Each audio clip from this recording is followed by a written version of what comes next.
podemos definir a la ginecología como la rama de la medicina que se ocupa de los órganos genitales de la mujer y las enfermedades del aparato genital, más el estudio de las glándulas mamarias.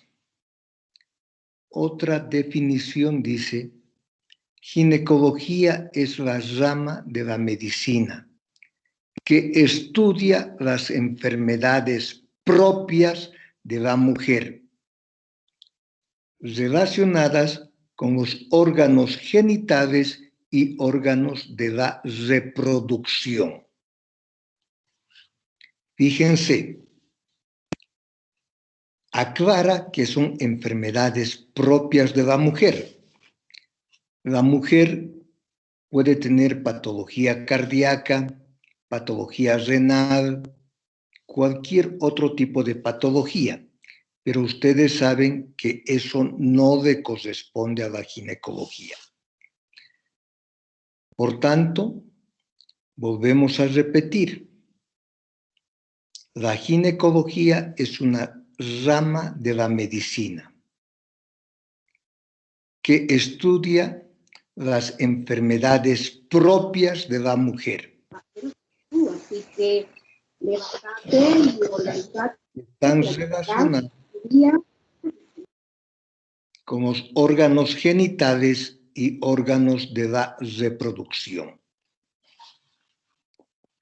Por tanto, en ginecología vamos a estudiar los órganos genitales y ustedes saben que existen los genitales externos o vulva o partes pudendas. El término más utilizado es el de vulva para referirnos a los genitales externos. Por ejemplo, decimos vulvitis, vulvodynia, vulvotomía. No decimos genitales externitis ni nada parecido. Repito, genitales externos o vulva o partes pudendas, porque es el territorio de inervación del nervio pudendo. Pero el término más utilizado es vulva. Vulva significa cubierta. Y por otra parte están los genitales internos. Y finalmente, en ginecología vamos a estudiar el órgano de reproducción, que en este caso corresponde a las glándulas mamarias. Órganos genitales externos o vulva o partes pudendas. Vamos a mencionar los componentes de los genitales externos o vulva. Y fíjense, por favor, vulva, ambos se escriben con B chica. Por favor, fíjense, vulva se escribe con B chica ambos. Anteriormente, cuando el examen era escrito, con cierta frecuencia se veía escribir con B larga. Por favor, fíjense, no puede haber error en la ortografía de vulva para un estudiante de medicina o para un médico. Entonces, vamos a mencionar, en primer lugar, al monte de Venus, que ustedes saben que está cubierto del vello pubiano, tiene en condiciones normales, tiene abundante tejido adiposo y que se encuentra por encima de la sínfisis del pubis, el monte de Venus. Luego están los labios mayores, que son una forma de rodete que se dirigen de arriba hacia abajo o de la parte anterior o posterior. Por dentro de los labios mayores se encuentran los labios menores, que son repliegues membranosos. Los labios menores tienen una morfología muy variable de mujer a mujer e inclusive el labio mayor derecho puede ser totalmente diferente al labio menor izquierdo en la misma mujer o paciente. Por otra parte, no se olviden que el labio menor también recibe el nombre de ninfas. Y si ustedes recuerdan, existe un término médico llamado ninfomanía. Proviene de ninfas o labios menores. Luego, dentro de los labios menores está un espacio comprendido que recibe el nombre de vestíbulo. El vestíbulo es el espacio comprendido entre los labios menores. Ya es una mucosa. En cambio, los labios mayores, la cara externa de los labios menores todavía es un tejido epitelial. En cambio, la cara interna de los labios menores y todo el espacio comprendido entre los labios menores, que recibe el nombre de vestíbulo, ya es una mucosa. Vestíbulo se escribe la primera B con B chica y la última B con B larga. Dentro del vestíbulo se encuentra en la porción superior el clítoris, que significa pequeña elevación, y ustedes saben que es el homónimo o el correspondiente a un pene en el hombre. Vamos a encontrar el clítoris con su capuchón y el frenillo clitoridio que está formado por la porción superior de los labios menores. Luego, unos centímetros por abajo y en la línea media vamos a encontrar el meato uretral. Meato significa abertura o paso. Pues por el meato uretral va a salir la orina durante las micciones. Alrededor del meato uretral están la desembocadura de las glándulas vestibulares menores o de Skene. Son pequeños conductos en número variable y para observar es necesario una lupa porque son bastante pequeños. Luego, por debajo del meato uretral, siguiendo la línea media, se encuentra el introito vaginal o la entrada a la vagina, cubierta en mujeres vírgenes por el himen, que ustedes saben que es un repliegue membranoso que cubre la parte externa del conducto vaginal. En una mujer con vida sexual después de un parto vamos a observar los restos himeneales que corresponden a las carúnculas mirtiformes. Aproximadamente a horas 4 y 8 del introito vaginal vamos a encontrar la desembocadura de las glándulas vestibulares mayores o llamadas glándulas de Bartolino. Por tanto, las glándulas de Bartolino, estos sí, son específicamente en número de 2, izquierdo y derecho. Su desembocadura está a horas 4 y a horas 8 alrededor del introito vaginal. Luego vamos a observar la horquilla perineal, que es en la parte inferior o posterior, donde prácticamente se unen los labios menores y los labios mayores. Y finalmente, el periné obstétrico, o mejor denominado cuerpo perineal.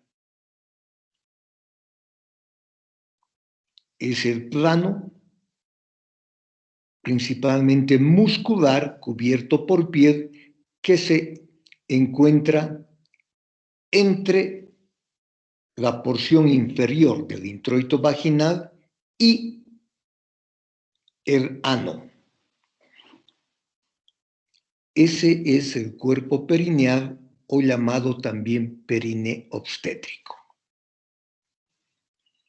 Los órganos genitales externos o vulva son asiento de múltiples patologías, tanto patologías benignas como patologías malignas. Podemos observar patologías precancerosas como son las distrofias vulvares. A nivel del monte de Venus podemos encontrar procesos infecciosos por transmisión sexual como son el Sarcoptes scabiei o sarna y el Pityrius pubis o ladilla. Luego podemos observar muchos procesos inflamatorios y, repito, lesiones benignas, lesiones premalignas y lesiones malignas o cáncer a este nivel. También es frecuente observar los abscesos o quistes de la glándula de Bartolino. A nivel del perineo obstétrico o cuerpo perineal es donde se realizan las episiotomías durante el trabajo de parto para ampliar el canal del parto.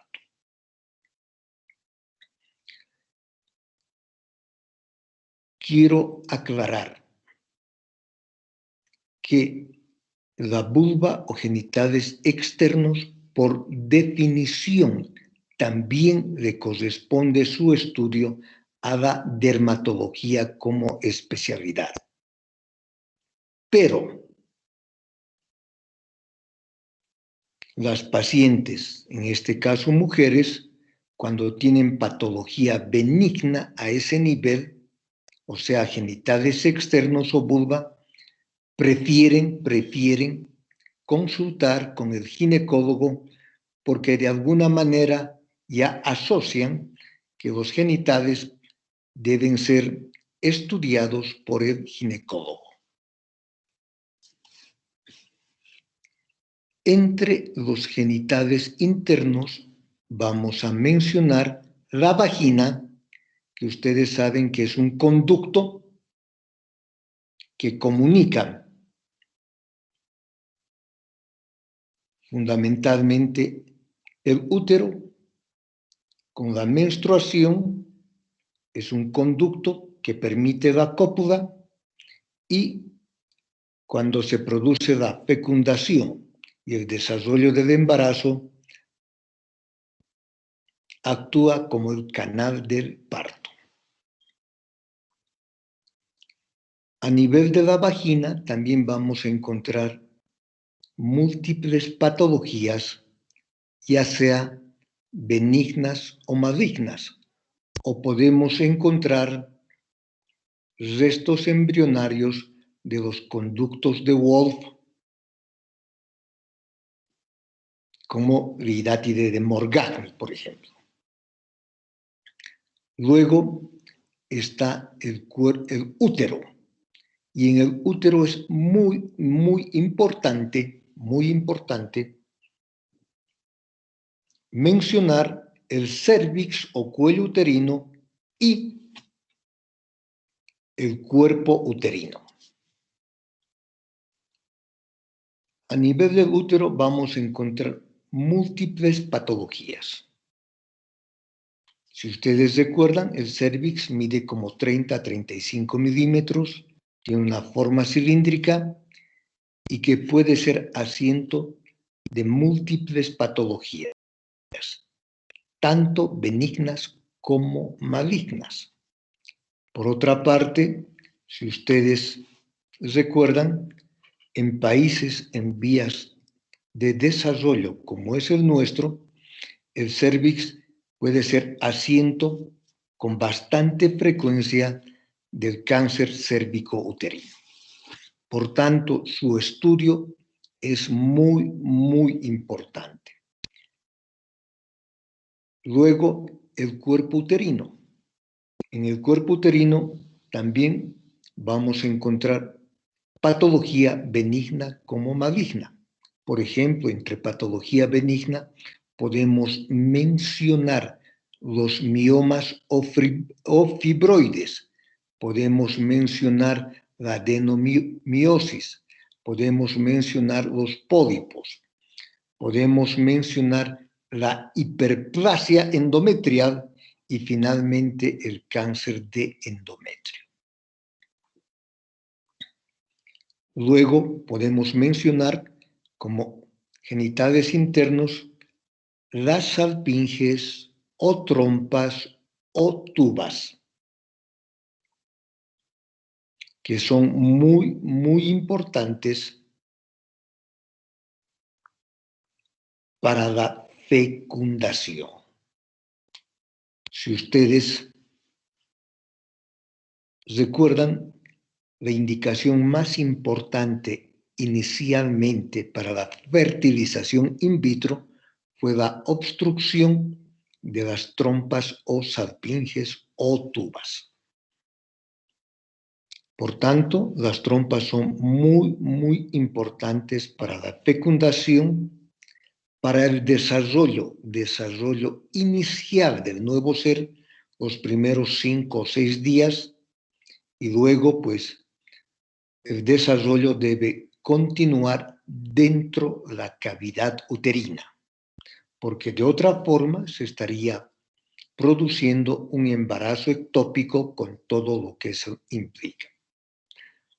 Existen múltiples patologías que pueden afectar la permeabilidad tubaria, ya sea desde procesos infecciosos ocasionados, por ejemplo, por la clamidia trachomatis, por la gonorrea. Otro tipo de procesos que pueden obstruir las trompas, por ejemplo, las adherencias pélvicas o cuadros clínicos como la endometriosis. Y finalmente vamos a mencionar los ovarios. Los ovarios, también denominados gónadas. Gónadas, cuando nos referimos a gónadas en la mujer, pues estamos utilizando como el término de ovario. Los ovarios son dos pequeñas glándulas de forma ovoide, casi con las dimensiones de un huevo de codorniz, pero que en la mujer es fundamental, puesto que en los ovarios se producen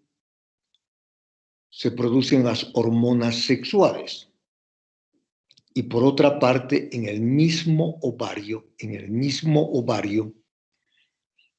se produce el desarrollo del ovocito dentro del folículo hasta llegar a un folículo maduro o de Degrad, y luego se produce la ovulación, y solo de esta manera es posible la fecundación y posteriormente el desarrollo del embarazo. Si una mujer no produce sus ovarios no producen hormonas sexuales en concentraciones adecuadas, es posible que no tenga una buena diferenciación o desarrollo de las características sexuales secundarias femeninas. Por otra parte, va a tener irregularidades menstruales y finalmente va a tener amenorrea. Y por otra parte, si no hay un buen desarrollo del ovocito, pues no solamente va a tener amenorrea, sino que también va a cursar con infertilidad. Aunque los ovarios o gónadas son pequeñas glándulas, tiene una gran importancia porque puede ser asiento de múltiples neoplasias, de una gran diversidad de neoplasias, ya sea benignas o malignas, como el cáncer de ovario. Esto debido a que el desarrollo embriológico del ovario es sumamente complejo y además a su composición histológica, donde aparecen diferentes células que se originan en diferentes tejidos que migran hacia el ovario y finalmente van a formar el ovario.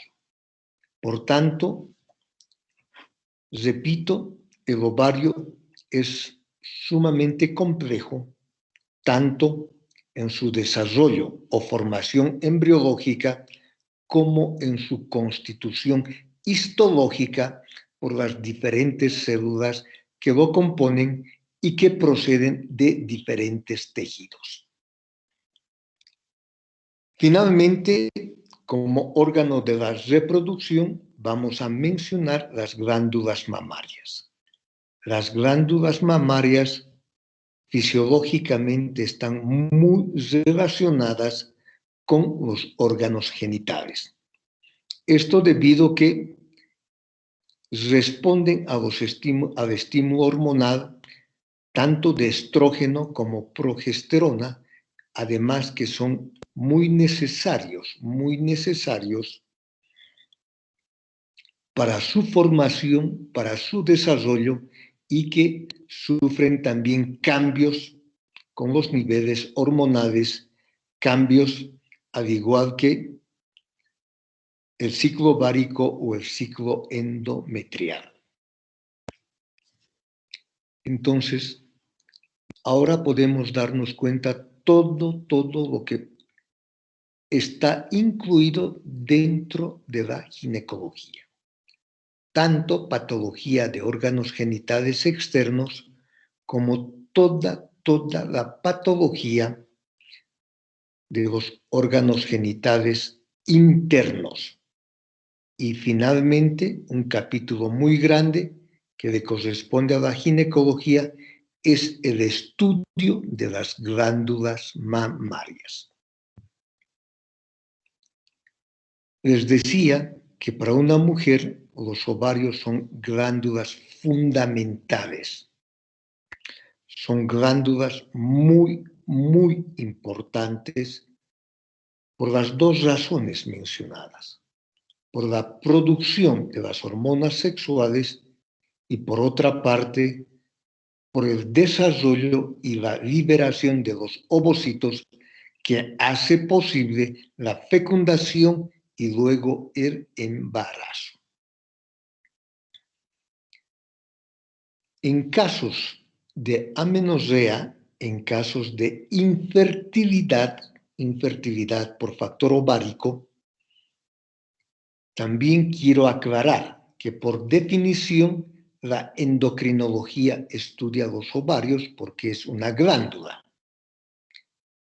Pero igual que en el caso de la patología vulvar, cuando existe problemas, por ejemplo, de amenorrea, trastornos menstruales o metrorragias o infertilidad, puede estudiarlo perfectamente el endocrinólogo, pero en la práctica, las mujeres acuden al ginecólogo. Asocian que es el ginecólogo la persona o la especialidad encargada del estudio, del diagnóstico y del tratamiento de estas patologías. Pero repito, también le corresponde a la endocrinología. Pero en la práctica son pacientes que acuden al ginecólogo.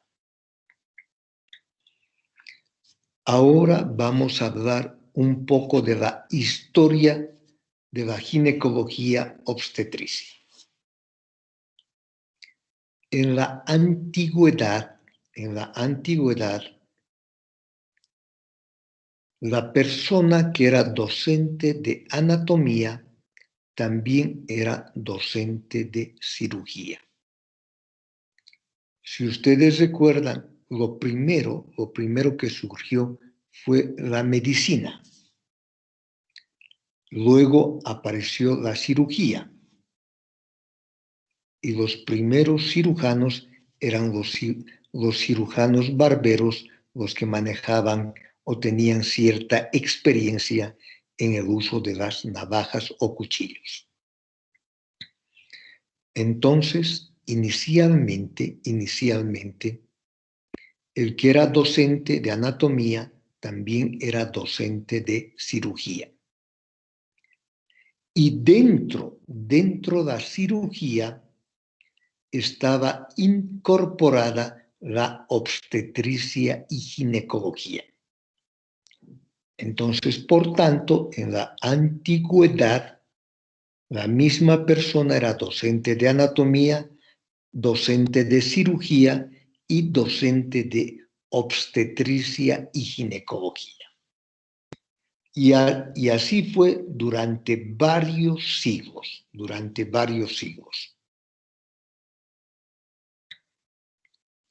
En 1813, por primera vez en una universidad americana, aparece la cátedra de obstetricia en forma independiente. Y el primer docente fue Theodore Woodward.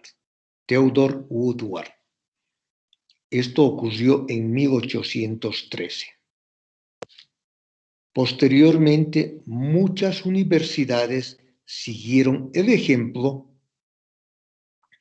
y establecieron cátedras independientes de obstetricia en la primera mitad del siglo XIX. Entonces, el primero que se independiza de la cirugía es la obstetricia.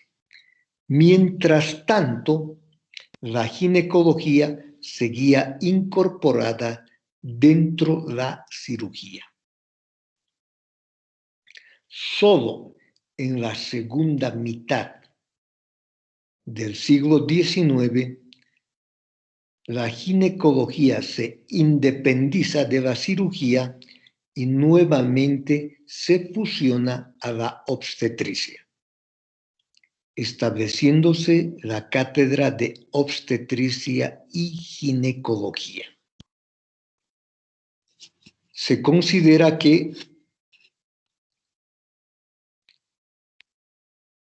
después de 50 años, después de la obstetricia, se independiza la ginecología. Aproximadamente 50 años, la ginecología sale de la cirugía y nuevamente se fusiona a la obstetricia, estableciéndose la cátedra de obstetricia y ginecología.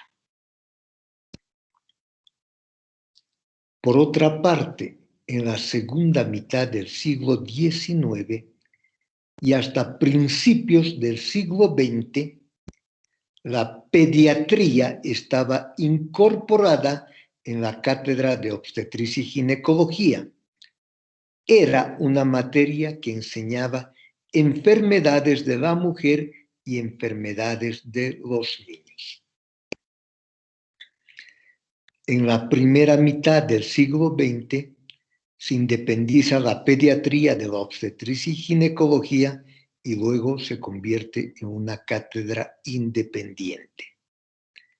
Como curiosidad, quiero mencionarles que fueron los obstetras ginecólogos los que idearon y utilizaron inicialmente las incubadoras. Finalmente, en 1930, otra vez en Estados Unidos, en forma pionera, se establece la residencia en obstetricia y ginecología. Y de esta manera aparecen las 4 especialidades básicas de la medicina que corresponden a la medicina interna, a la cirugía general, a la obstetricia y ginecología y finalmente a la pediatría. A propósito de pediatría, si se fijan, solo hay este término de pediatría y psiquiatría que terminan de esa forma. El resto, cardiología, neumología, nefrología, ginecología, otorrinolaringología, dermatología, todos tienen una terminación como logía. ¿Ustedes saben por qué recibe el nombre de pediatría? ¿Les explicaron de dónde proviene ese nombre de pediatría? Al principio de las clases les dije, ginecología proviene del griego, gine mujer y logía estudio o tratado de la mujer, y eso es muy comprensible. Quiero preguntarles, ¿les dijeron de dónde viene el nombre de pediatría? ¿Alguien puede responder? Creo que no, doctor. Bueno, pediatría es una palabra también de origen griego. Pedi viene de paidos, niño. Y atros en griego significa médico, médico de niños. Por eso se llaman los pediatras, que son los médicos de niños. Es igual que el término de ginecología. En este caso, pedi de paidos, niño, y atro, médico, médico de niños. De ahí viene este término muy utilizado, demasiado utilizado, de iatrogenia. Por tanto, producido o provocado por el médico. ¿Queda claro? Sí, doctor. Muy bien. Ahora vamos a hablar sobre los pioneros en el desarrollo de la ginecología. Como todo conocimiento, la ginecología no surgió de la noche a la mañana, sino que después de muchos años y siglos fue desarrollándose y adquiriéndose sus características particulares como una rama especializada de la medicina. Y para esto hubieron muchos precursores que realmente fueron dándole forma, aportando bastante para el desarrollo y finalmente para consolidar como una materia y una especialidad básica. Entre estos podemos mencionar a Ephraim MacDonald, a Washington Lee Attlee, que los primeros años del siglo XIX, más o menos como 1809, empezaron a reportar trabajos médicos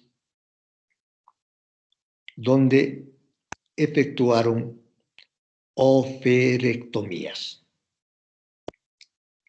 Mucho antes ya hacían cirugías ginecológicas, pero estos señores tuvieron la virtud de hacer un reporte académico, científico de los procedimientos que estaban realizando.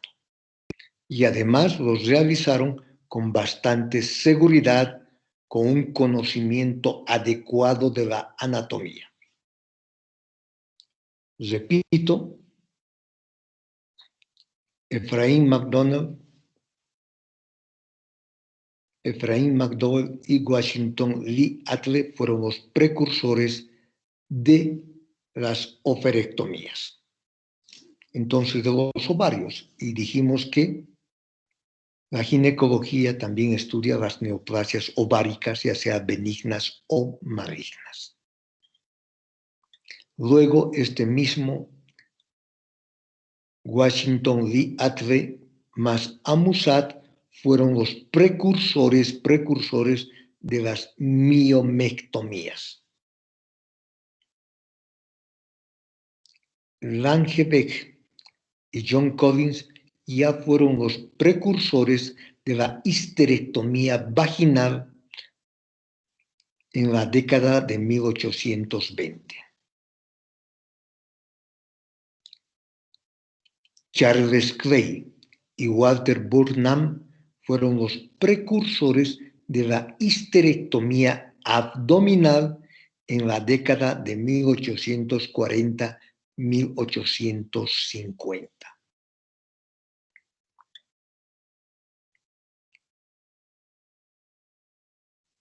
En 1860, James Marion Sim fue el que introdujo las técnicas para la reparación de fístulas vésico-vaginales. 1860, y donde describe de la forma más correcta, en forma científica, la técnica utilizada para la reparación de las fístulas vésico-vaginales. Fíjense, estamos hablando 1860, donde no se hacían las cesáreas que actualmente se realizan con toda la seguridad y con un riesgo mínimo, tanto para la madre como para el recién nacido. En 1860 todavía no había anestesia, todavía no había antibióticos y también un desarrollo muy incipiente de los materiales de sutura. 1860. Por tanto, y la cesárea como tal prácticamente empezó a desarrollarse y a efectuarse cada vez con mayor frecuencia recién a partir de 1950. Ahora, ustedes saben, es uno de los procedimientos quirúrgicos en general entre los más frecuentes. Entonces, hasta antes de las cesáreas, todos debían nacer por vía vaginal. No importa que sean macrosómicos, no importa que estén en situación transversa, no importa que sea placenta previa o cualquier otra contraindicación actual para un parto por vía vaginal. Todos debían nacer por vía vaginal. En productos macrosómicos se hacía la sinfisiotomía, o sea, se cortaba, se separaba la sínfisis para ampliar el canal del parto. Y no se olviden que justo detrás, en la cara posterior de la sínfisis del pubis, está apoyado la vejiga. Entonces se podría dañar, lesionar fácilmente la vejiga. O en trabajos de partos prolongados por productos macrosómicos, por distocias de presentación, distocias del canal del parto, lo que sea, pues finalmente terminaban haciendo fístulas vésico-vaginales. Y no hay nada peor para una mujer joven que tener una fístula vésico-vaginal, porque en este caso es como un pequeño grifo abierto que está goteando, saliendo la orina permanentemente las 24 horas del día, ya sea al caminar, sentarse o al estar dormida. La orina salía permanentemente con todo lo que esto implicaba, el mal olor, las infecciones. Las mujeres empezaban a aislarse e inclusive perjudicaba con su vida sexual. Ya se imaginan toda la tragedia que era para una mujer con una fístula vésico-vaginal. Imagínense una mujer primigesta de 23 años y en su primer parto le ocurrió una fístula vésico-vaginal. Entonces, repito, James Marion Sims fue el precursor, el primero en introducir técnicas para reparar las fístulas vésico-vaginales.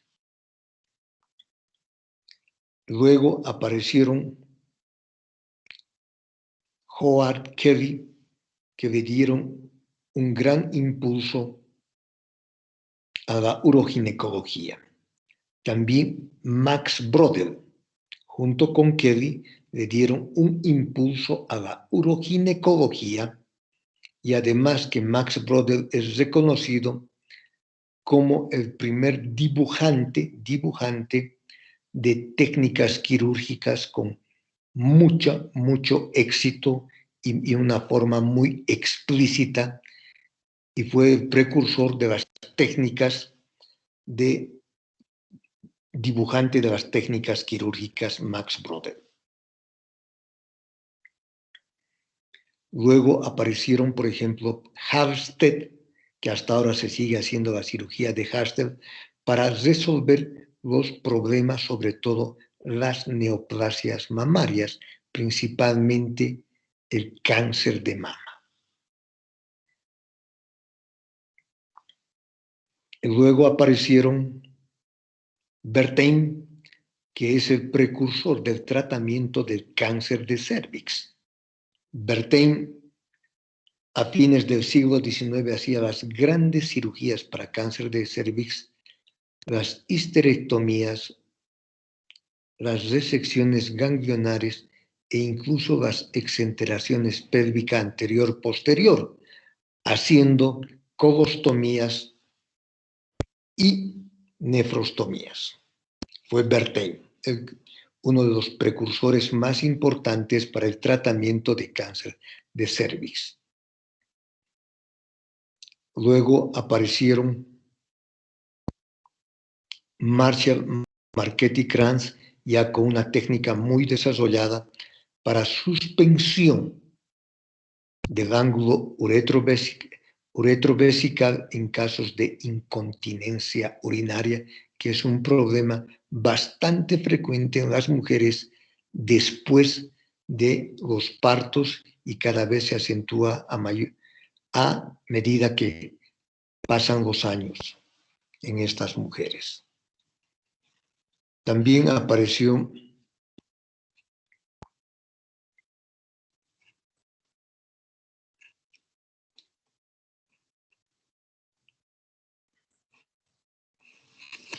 la colposcopía en 1925, introducido por Hinselmann, que es un aparato óptico con una fuente de luz que permitía hacer estudios tanto de patología vulvar, patología vaginal y patología cervical. Ahora el colposcopio es un instrumento básico, sobre todo para el estudio de cáncer de cérvix.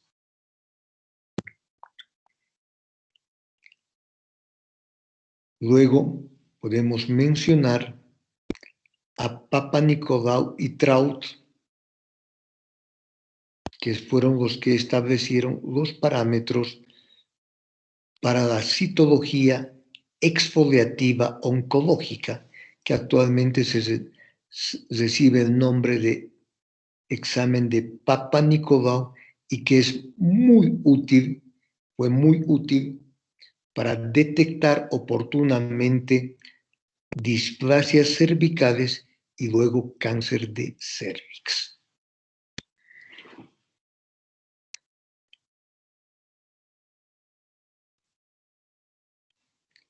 Luego aparecen Paul Strassman, que introduce técnicas para correcciones quirúrgicas en caso de malformaciones uterinas congénitas. Por ejemplo, el útero di Delfo, el útero bicorne, que sí requerían técnicas especiales para reconstruir el útero. Y Paul Strassman fue el pionero para estas técnicas.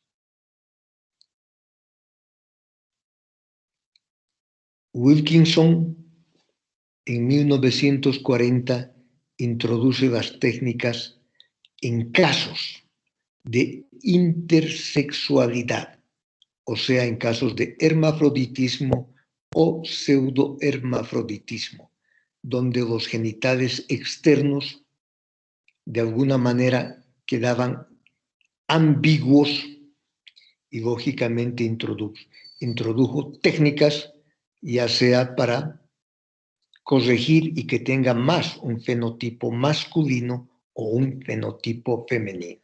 Wilkinson fue el pionero para el desarrollo de estas técnicas. También aparecen McIndoe, que introduce técnicas para la formación de neovaginas. En casos de cáncer de vagina, pues se hacen las colpectomías, ¿no es verdad? Se extirpa toda la vagina. Y hay una situación, hay un síndrome de amenorrea primaria muy especial que recibe el síndrome de Kuster-Hauser-Mayer-Rokitansky. El síndrome de Kuster-Hauser-Mayer-Rokitansky, donde no existe desarrollo de los conductos paramesonéfricos o de Müller, y por tanto va a ser una mujer que no tenga trompas, que no tenga útero y que no tenga los 2/3 superiores de la vagina. Entonces, en esos casos, pues, es necesario técnicas para crear neovaginas. Y posteriormente aparecieron muchos otros pioneros en diferentes técnicas para desarrollar la ginecología y cada vez con técnicas más novedosas, inclusive que permitieron la reproducción asistida, como es la fertilización in vitro, inclusive la clonación y lógicamente muchas otras técnicas modernas más que aparecieron junto con el desarrollo de la ginecología. Muy bien, si no hay alguna pregunta o alguien quiere una aclaración, terminamos la clase aquí y luego la siguiente clase vamos a hablar de la semiología ginecológica, de la exploración ginecológica, de las condiciones para un examen ginecológico, empezando de una buena historia clínica. Recuerden, por favor, que la ginecología estudia los órganos genitales de la mujer, tanto internos como externos, y las glándulas mamarias. Por tanto, no es lo mismo que, por ejemplo, hacer un examen considerando, por ejemplo, una colecistitis, una colelitiasis o una patología de esos, ¿no? Entonces, por favor, recuerden que vamos a examinar las partes íntimas de una mujer y esto implica muchas cosas. No solamente delicadeza, no solamente pulcritud, no solamente respeto, implica muchas otras cosas más para que una mujer pueda permitir que se efectúe el examen de los órganos genitales. ¿Alguna pregunta hasta aquí? ¿Alguna aclaración por que alguien desee? No, doctor, todo bien. Muy bien. Si no hay preguntas, aclaraciones, fíjense, nos hemos quedado en la diapositiva 2 de 5, pero lamentablemente no podemos ir avanzando más rápido. Lo importante es que ustedes queden muy conscientes del concepto de ginecología y todo lo que implica y todo lo que le corresponde al estudio de la ginecología. Muy bien, buenas noches y nos vemos la próxima clase es el día jueves por la mañana. Que tengan buena noche. Buenas noches, doctor. Gracias. Buenas noches, doctor. noches. Buenas noches, doctor.